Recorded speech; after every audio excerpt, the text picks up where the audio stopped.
Welcome to the Dark Side et bienvenue dans cette vidéo consacrée aux orques du Seigneur des Anneaux. Les orques font partie intégrante de la culture populaire, en effet ils sont souvent héros ou antagonistes d'œuvres majeures comme par exemple World of Warcraft, Elder Scrolls ou encore Warhammer. Cependant, les orques imaginés et créés par Tolkien sortent largement du lot. Avant toute chose, il nous faut remonter à la création des premiers orques dans un âge bien sombre. Il nous faut alors remonter durant le règne de Melkor alias Morgoth. Frère de Manwë, il fait partie des plus puissants des Valar. Cet être maléfique qui a terrorisé la Terre du Milieu est également à l'origine de la corruption d'un certain Maya qui portera plus tard le doux nom de Sauron. C'est également Morgoth qui est à l'origine de la création des orques durant le premier âge. Vraisemblablement, les orques sont d'anciens elfes qui, torturés et tourmentés par Morgoth et sa magie noire, se sont transformés en ces immondes êtres que sont les orques. Les orques de Morgoth, bien que nombreux, ont une faiblesse non négligeable, la lumière. Tout comme les trolls, la lumière leur est fatale. Et petite anecdote, on attribue également la parenté des trolls à Morgoth.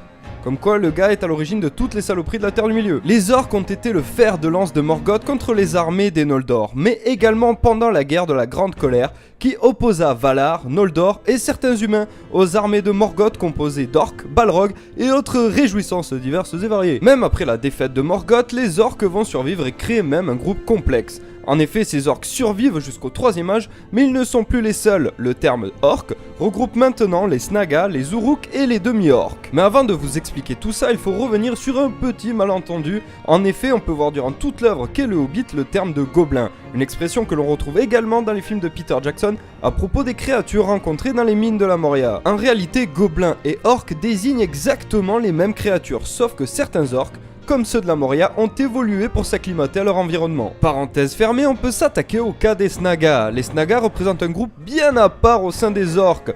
Plus petits et plus faibles que les autres, ils sont principalement utilisés pour accomplir les basses besognes. Le terme de Snaga veut dire esclave, c'est un terme utilisé par les Uruks pour les désigner car ils sont moins forts. Les Uruks ainsi que les demi-orques font preuve envers eux d'une forme de racisme et n'hésitent pas à pratiquer avec eux une forme d'apartheid. Il faut dire que ce sont les Snaga qui permettent à la machine de guerre orque de fonctionner. On les retrouve notamment dans la plaine de Nurn qui est le centre de production de nourriture pour les orques du Mordor. On les retrouve également en Isengard, ce sont eux qui alimentent la machine de guerre de Saruman. Passons maintenant au fer de lance du Mordor et de Sauron, les Uruk-hai. On les voit pour la première fois en 2475 du 3e âge. Ce sont eux qui vont envahir l'Ithilien et prendre ensuite Osgiliath, et ce sont également eux, encore une fois, qui mettent quasiment à sac Minas Tirith. Ils sont plus grands, plus forts, mais aussi beaucoup plus intelligents. Création de Sauron, les Uruks forment un groupe à part au sein des armées du Mordor.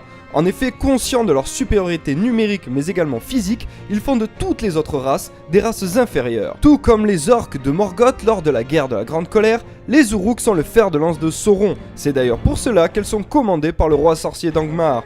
On retrouve également des Uruk-hai dans la tour de Cirith Ungol.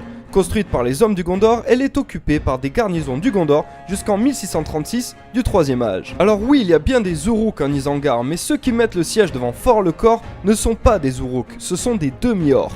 En effet, cela faisait fort longtemps que Saruman avait abandonné la raison pour la folie. Celui-ci savait fort bien utiliser les animosités des uns et des autres. En effet, Saruman va utiliser la rancœur qui gangrène les relations entre les Dunlending et le royaume du Rohan. En effet, chassés de leur terre par les Rohirrim, ceci leur vaut une haine plutôt viscérale. En effet, ce seront les Dunlendings qui vont mener le siège devant Fort-le-Corps de 2758 à 2759 du 3e âge. Là-bas, le roi du Rohan, Helm, combattit les Dunlendings. Même si le roi Helm périt durant le siège, le gouffre prit par la suite son nom. Les demi-orques sont un mélange entre les Uruks et des hommes, ce qui explique leur taille, force, agressivité et leur ressemblance avec les deux espèces. On pense que Saruman s'est servi des Dunlendings afin de créer les demi-orques. Rapides et ne craignant pas la lumière comme leurs ancêtres, les demi-orques sont nourris avec de la chair humaine, un outrage de plus de la part de Saruman. On retrouve ces demi-orques lors de l'enlèvement de Merry et de Pippin, mais aussi pendant la bataille du gouffre de Helm. On en retrouve également cette fois-ci plus ressemblant à des hommes près de la comté.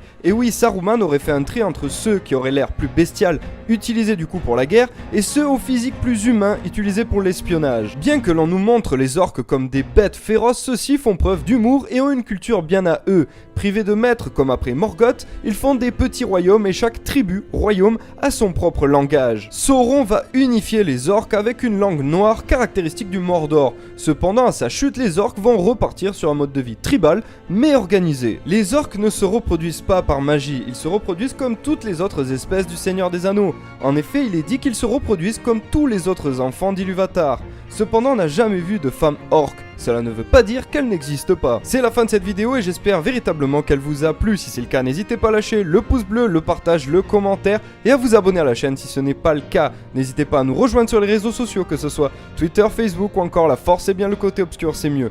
Et moi je vous dis à très vite les amis pour une autre vidéo sur un autre sujet. Je ne sais pas encore mais je vais bien trouver, vous inquiétez pas.